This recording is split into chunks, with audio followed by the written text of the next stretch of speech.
Hi, I'm Peter Hill and this is The D Word, the show where we talk dementia.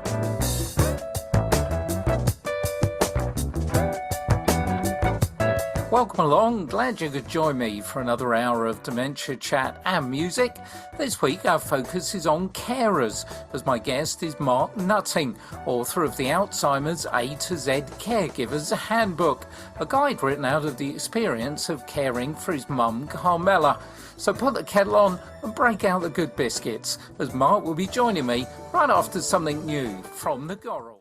This week's guest, Mark Nutting, had a successful career in IT when his mother was diagnosed with dementia, and as a result of 13 years of caregiving, he decided to put his experience to good use by producing a book, although, as he explained, that wasn't something he ever thought he'd do. It really came as kind of a secondary type of a thing. It was never an initial goal of mine to author a book on any topic. But my mother, of course, had Alzheimer's, and I was her primary caregiver. When she eventually was transitioned to a facility, a nursing home facility, she was there for 9 years in the facility.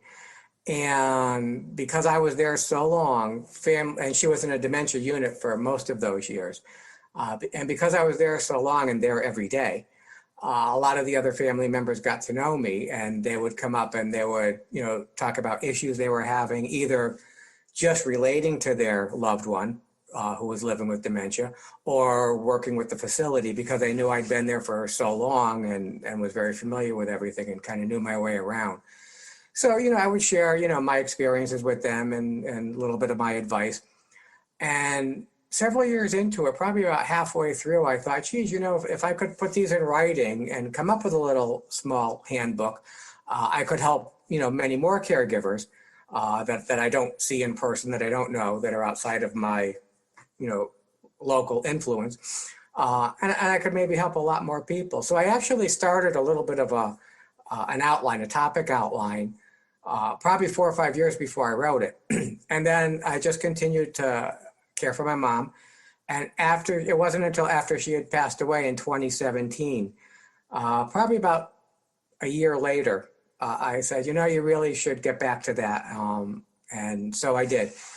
So at the end of 2019, I finished the book and published it at the beginning of 2020. So what's the initial reaction been to the book? I've gotten very good comments back, either, mostly through like letters to me, like through emails and those types of things. Very funny, people will send me a comment and I'll say, oh, thank you very much. If you don't mind, maybe kind of pop a little review on Amazon. And nobody seems to ever follow up and do that. But I've gotten positive comments back for caregivers. I think one of the things they like is that I was a caregiver. I don't have a medical background. My profession was IT. I was a software architect. So I don't have the medical background. So my book doesn't present from a clinical or a medical standpoint, but from a caregiver standpoint with, the real life issues that I went through with my mom and the solutions that I found that worked for us. And because I had my mom diagnosed very early on, my scope of issues and solutions that I cover in the book really goes from, pre-diagnosis to a very early diagnosis, and then right through, of course, her passing away, and then even into grieving after that.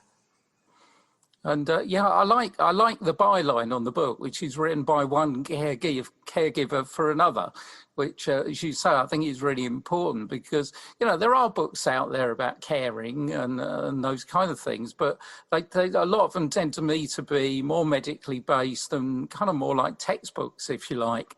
Whereas, what you've got is something that comes straight out of personal experience, which is, in a way, really powerful. Well, and the other thing, I really work to keep it a very small book. It's just about 100 pages, 101, 103, somewhere in there. Depending, sometimes in the print, Amazon throws an extra page in there or so, a blank page at the end. But I wanted to keep it small because one of my problems when I was going through the 13 years of caregiving with my mom, if I would, find a book or get my hands on it, they're often, pretty thick and pretty involved. And to find a specific issue or solution in there, I kind of found it tough. And then again, a lot of them were very medically slanted. And while those are very good to have, I was just personally missing something from a caregiver perspective that said, this is what I went through with my loved one living with dementia. And this is kind of how I found something that worked for me. So that's kind of what I was going for, something very small and manageable, something that you could read through pretty easily, but also the way I have the topic guide that you could refer back to it for a specific issue that you were having. So it was about your experience with your mum, Carmela. I mean, tell us a little bit about your mum. She was quite a woman. She was very feisty, very witty, very funny, very independent, very outgoing prior to the Alzheimer's. And of course, you see that slip away little by little by little over the years of living with dementia. What were the first signs with Carmela that, you thought that something perhaps is not quite right here? It's interesting because hindsight is 20/20, as they say. So at the time, and in fact, in the very first chapter, I have a little grid where I show some symptoms and things that were actually happening up to, 10 years before that and we got a very early diagnosis. But very isolated incidents that happened that were kind of memory related. And we'd been to the doctors for them and they never really had a diagnosis and they completely reversed at the time. So, and I put it in there just to point out that nobody's textbook. Everybody's a little bit different. And also that you could have multiple things happening. So at the time they didn't know if she was having small mini strokes.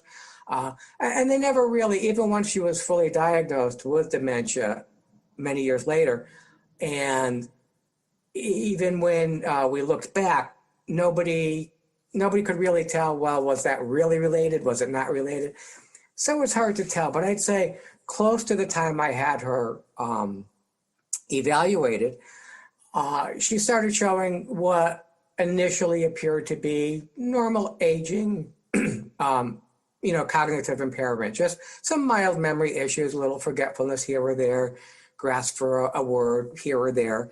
Nothing that, she was too concerned about, and nor was I. And I'm not sure if it was because it really did look so much like normal aging forgetfulness, because we do lose a little bit as we get older. The brain, isn't quite as sharp as it used to be. And so I'm not sure if it was because it really looked as much like that as it should, or if it was a little bit of denial as well, that, well, no, this is just normal. I'm not going to worry about it. But eventually it became worse and worse. And so instead of forgetting, a word that she might not use often at all, and then I saw her starting to grasp for and not get to or misuse very common words like pot or pan or those types of things. And then I started seeing her, she was a wonderful cook. She was Italian. Both of her parents were born in Italy and came to this country. So she and her siblings and my aunts and uncles were first born in America. So her cooking was very authentic, Italian, and excellent cook. And, she had some very personal self recipes that were like her trademark signature recipes throughout life. And I saw her starting to all of a sudden put like an inappropriate ingredient in one here or there. And then when it was brought to her attention, not really saying, no, I always put that in. And, what I could see she was doing was confusing two very different types of recipes. And kind of crossing over the ingredients. So that's when I started to think something is happening more here than just normal forgetfulness, because, you don't forget something you've done your whole life and has been your signature type of a dish. My guest this week is Mark Nutting, and we're talking about his experience with his mother, Carmela, who, like so many people with dementia, had to go through a number of stages before she received a diagnosis, one of those being what we in the UK know as the memory clinic. So I set up an appointment with her, with the Memories Disorder Program. Initially, her physician had set up an appointment with her with a psychiatrist, just a one-off local psychiatrist. And the reason for that was she had said she was starting to hear voices. And so he immediately made an appointment with a psychiatrist. And when I questioned her, it really wasn't hearing voices, external type voices.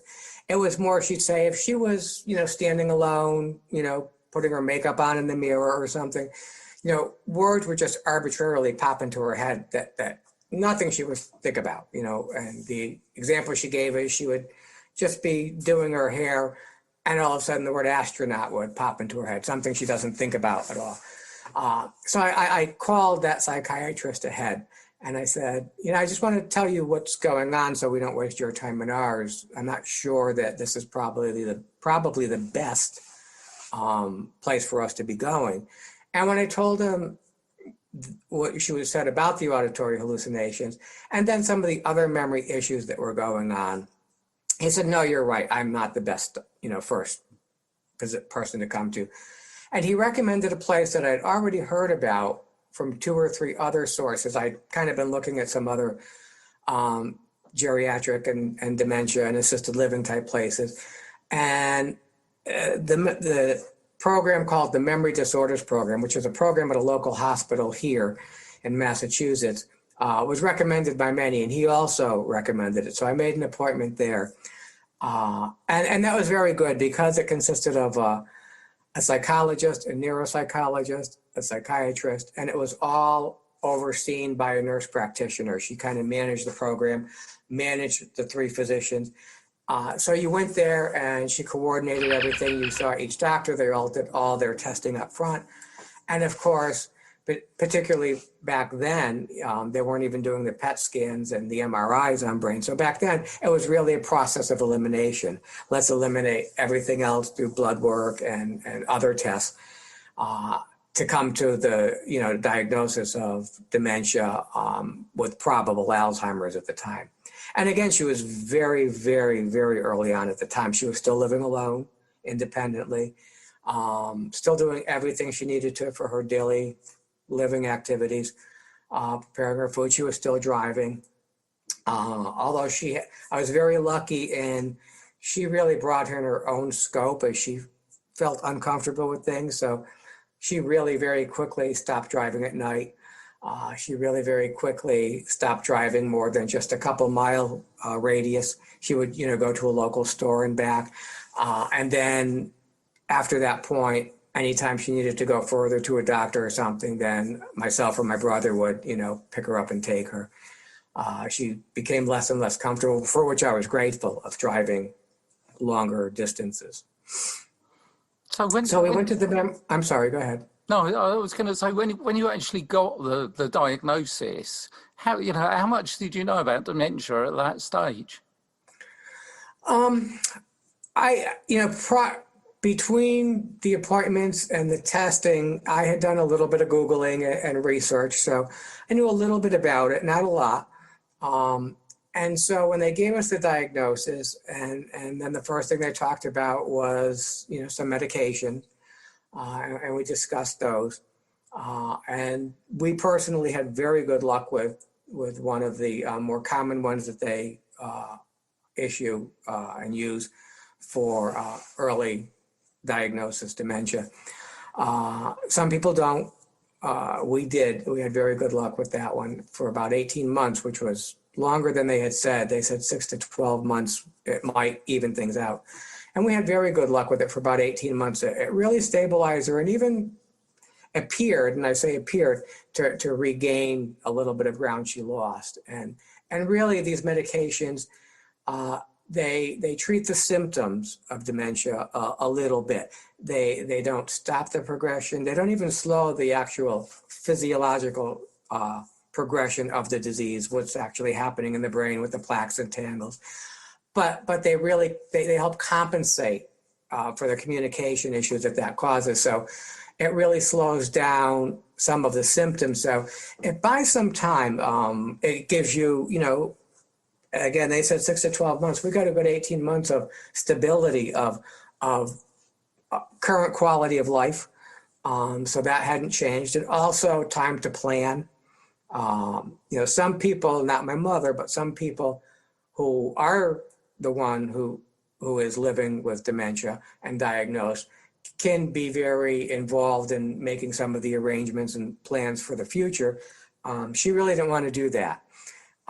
She accepted her condition.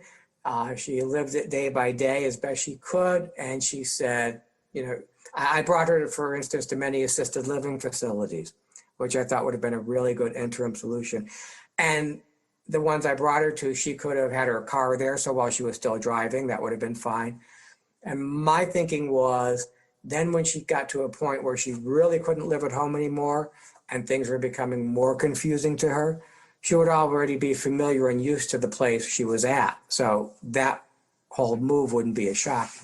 But, like many people, she insisted on staying in her own home as long as she could. So that's what she did. But by getting diagnosed early and by having that medication give us a good 18 months, it really gave me time to research things and places and try and, map out what I might be looking at. And again, nobody's textbook. Every journey is different. And so you just kind of have to see what might I expect to have occur and how might I handle that as it comes up. I'm chatting with Mark Nutting, whose book, The Alzheimer's A to Z Caregivers Handbook, contains some great advice. But one other thing that impressed me about it was Mark's courage in including in print those things that didn't go as well as they should have. Well, I wanted to be honest, of course. And I also thought that would help people in a couple ways. One, it would be something that they might not do, particularly if I had a bad experience with that attempted solution and it really kind of backfired on me, which happened a few times. But also I didn't want to give the impression, if I only gave the successes, then it might give the impression that, oh, I just had everything under control and, it was just a piece of cake, this issue comes up and you try this and it works and, it's all good. I didn't want to give a bad slant or a bad perspective that was the case, because certainly it wasn't. I was always grasping at straws, trying to figure out what to do next. Some things worked, some things didn't. Probably the most consistent thing with dementia is that nothing stays the same. Everything's always changing. And even the solutions I found that worked, what works today, it may not work tomorrow. What worked yesterday may not work today. And sometimes something can work today, tomorrow it doesn't work. It may work again a little bit down the road, it may not. Everything's just changing from day to day. It depends on, again, the person living with dementia, what their particular state is that day. It's not always just the ongoing progression that's going to change which solutions work and which issues are becoming more pronounced. But did they sleep well last night? The same things that affect everybody else still affect them. But I found often to a more exaggerated degree. So once somebody has dementia, things that would affect a person not living with dementia affect them, but usually a little bit more extreme.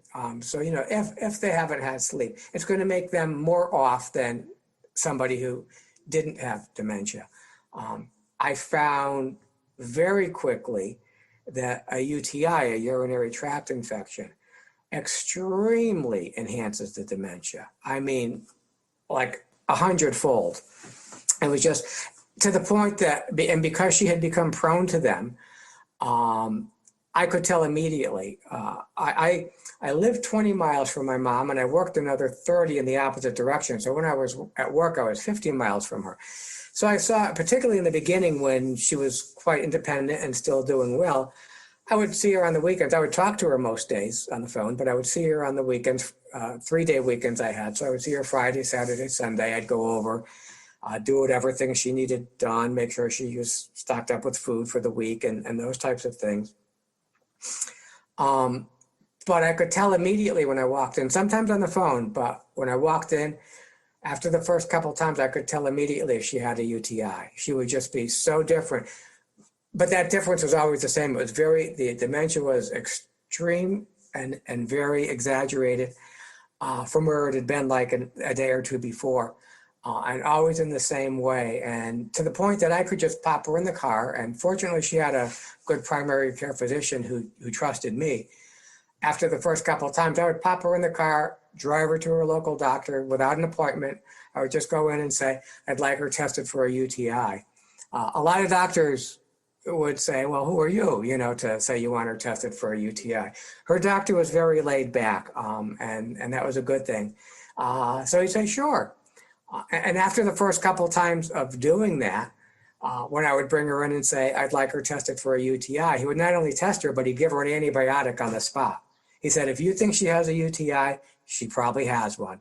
And so he would prescribe a broad-based antibiotic and said, when we get the results back, if we need to change that to something more specific, we will.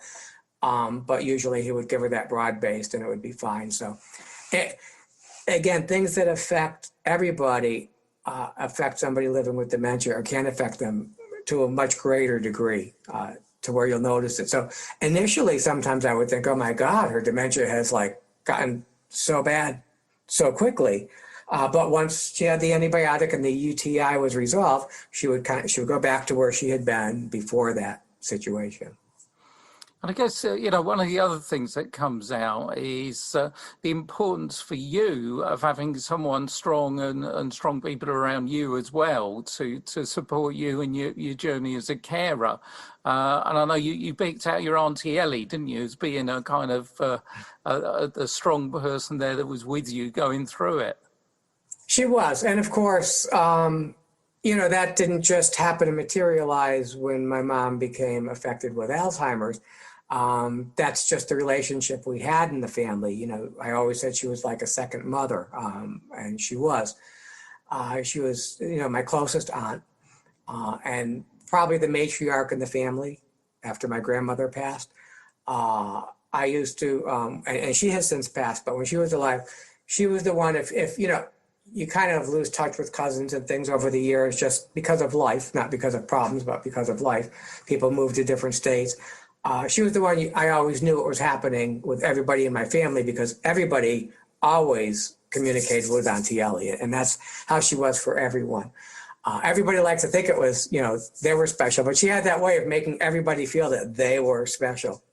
So she was always very supportive in every endeavor in life.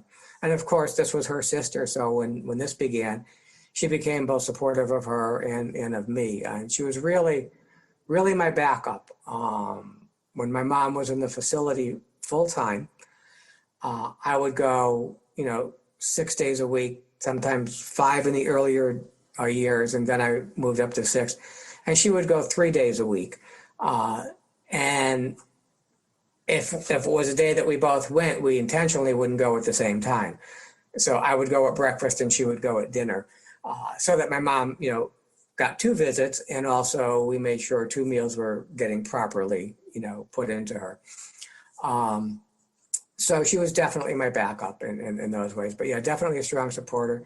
Definitely helped me in things when my mom went into the nursing home and she started needing things that I just had never bought for her. So, things like, undergarments and those types of ladies' clothes, and especially, elderly ladies' clothes.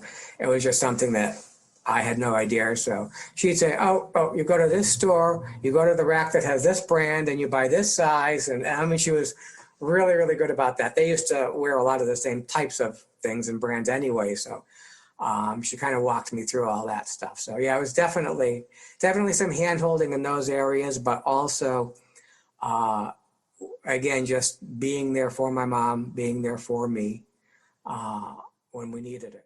My guest this week is Mark Nutting, who in caring for his mother Carmela also had to take charge of all the legal and financial demands that carers face. Oh, of course. That actually didn't change much. As independent as my mother was through her whole life,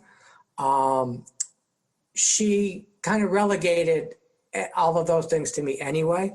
So even prior to her having, any memory issues or any dementia issues, I always balanced her checkbook, and not because she couldn't. She just didn't want to, and she was fine with it not being balanced. I'm, very OCD about that kind of a stuff with finances and spreadsheets, and it's like you can't not balance your checkbook. You could bounce a check by accident, and then you'll be embarrassed. You don't want to do that. So I would balance her checkbook, and I remember decades before any of this happened, I sat her down and I said, "Come on, let me show you how to balance the checkbook." So I showed her how to do it, and she was fine, and I went over the next month, and she had done it and was fine, and I went over the next month. And she said, "I'm not doing this anymore." She said, "I was doing it to make you happy." She said, "If you want to do it, go ahead." So I always did. So I always balanced her checkbook. She really disliked filling out forms, anything official, anything for health insurance or legal forms. And again, not because she couldn't do it. She always had a fear, particularly if it was a legal form, that she might accidentally or incorrectly put something down and then get in trouble for it. She had that kind of fear of that. So she would always have me do that. So those types of things, finances, anything on the legal end, I was already very involved with anyway. So that was not any kind of a new transition. I surely took a little bit more of it on at some point when I had to begin writing the checks. But, prior to that, I was pretty involved in those affairs anyway. So, sadly, you get to the end of the journey, and that's a very personal thing to write about. It's a very difficult thing to write about. And for some people, it's something they'll find very difficult to read as well, but it's still an important part of the whole process and what you've put in the book. It was getting to the end. What was, in fact, as I said, I started an outline of the book 4 or 5 years before I actually wrote it while Mom was still alive. And then even after she passed, I thought about it for quite a while, but it really took me a couple of years to actually have the frame of mind to be far enough along in my grieving process to be able to say, okay, I can sit down and do this now, And I did. And again, I wanted to be honest, and I wanted to be complete with those types of things, because there are so many, you can have so many feelings come in, and some of them are unexpected. Sometimes there's guilt, sometimes there's relief. A lot of things come into play when you're facing the end. Sometimes you don't know, that you're going to face the end, because very often somebody living with dementia will die of something else, totally unrelated. They might die of a heart attack. They might die of a stroke. They could develop a cancer and die from that, just as they would have if they hadn't had dementia. I think sometimes those conditions also might happen a little more frequently or quickly, because as the dementia progresses, they're no longer communicating symptoms or things that might initiate a follow-up on and finding some things earlier than later. So, but with my mom, she was, God love her, she was, so healthy. She really lived right through to the end of, the disease. She died from the effects of Alzheimer's. And so we went the whole route. But when you're facing that end, I really thought, because we went the whole route, and again, it was a 13-year journey with her. So it certainly wasn't unexpected. I knew it was a terminal illness. Her last couple of years, she really, really declined more and more, lost, much more cognition and functionality. She really could do nothing for herself by the end. And I thought I was really so prepared for it, and surprisingly, I wasn't nearly as prepared as I thought I was. And I tend to be a very logical, practical person. And so I really thought that, I'll be fine. In fact, I really expected I would probably just feel relief for her and not too much grief, but it didn't kind of play out that way. So yeah, it is very different. And one of the things I say in my book is there's no right way or wrong way to grieve. You can have any type of emotion, and I like to say anything you feel is valid. It's okay to stand back and say, geez, I didn't expect to have that feeling or that emotion. Why am I having it? It's okay to kind of look at that. Nothing's invalid. Don't feel badly about anything you're feeling, because it's just what it is. It's not good or bad. It's just what it is, and you need to maybe identify that to help cope with it. But it's different for, just like the journey of caregiving, the journey of grieving is different for everybody as well. We're coming to the end of our time, sadly, Mark, but I want to just pick up on a Mother Teresa quote, which I think is very appropriate for everything that you've said in the book. And it's not how much we do, but how much love we put in the doing. And obviously, a lot of that has come across from what you've said to me. And that's a really important sentiment when you're caring for someone. Yeah, definitely. You need to do it in love. You need to do it to where, one of the things I say in my book is you need to learn to love and enjoy them as they are, wherever they are in that journey. And you need to make sure when you're a caregiver, caring for the caregiver, caring for yourself is the last thing most caregivers do. And I was totally guilty of that. And I say that up front in the end of my book. But you really need to make sure that you're not so overextending yourself and wearing yourself out that it's affecting the actual care or relationship with your loved one, because you can be so burnt out. And I did reach that point where I had to pull back a day a week and say, I really need that day to refresh and regroup. And it did both of us a lot of good. But yeah, definitely you need to love them as they are and just do it in love. And you need to accept that they're not going to remember you did it. They're not going, they may think you did it. They may think someone else did it. They may forget what you did completely. But the idea is that the credit doesn't matter, obviously. It's that you did it, and you did it in love, and if it made them happy in the moment, then that was the good thing, Well, Mark, thank you so much for joining me.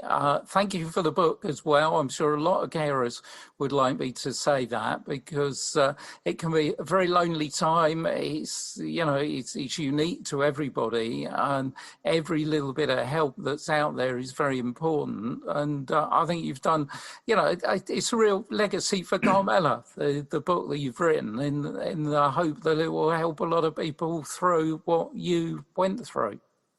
Well, and that was my hope too, as I was writing it. I thought, just helping other caregivers, which I tried to do in other ways. This was just one way, is a good thing. But if something good could come out of that 13-year horrific illness, that she and of course I lived through with her, then maybe it'll help a little bit.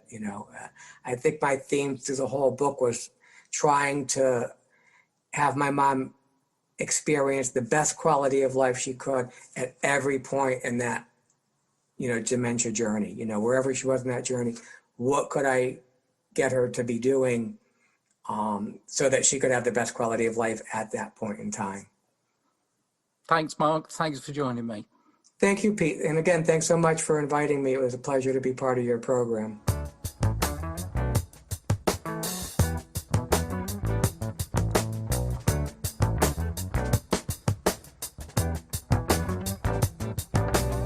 Many thanks to Mark, and do search out his book, The Alzheimer's A to Z Caregivers Handbook, written by one caregiver for another. You can purchase your copy online.